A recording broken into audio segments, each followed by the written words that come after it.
You ask Tiger to calculate. This deals with finding the midpoint between 2 points.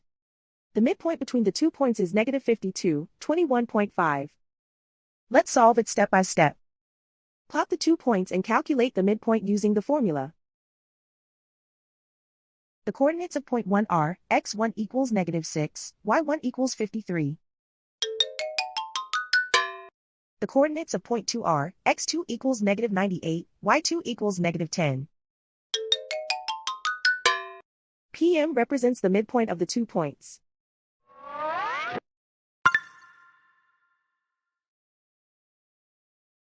Use the x values in the midpoint formula to find the midpoints x. x1 equals negative 6. x2 equals negative 98.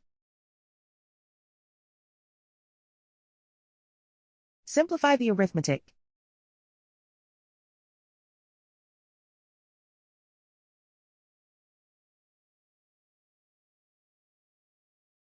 Use the y values in the midpoint formula to find the midpoints y.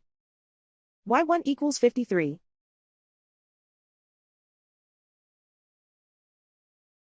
y2 equals negative 10.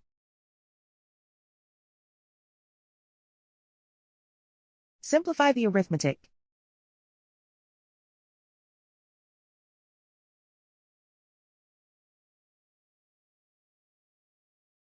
And so, the midpoint is negative 52, 21.5.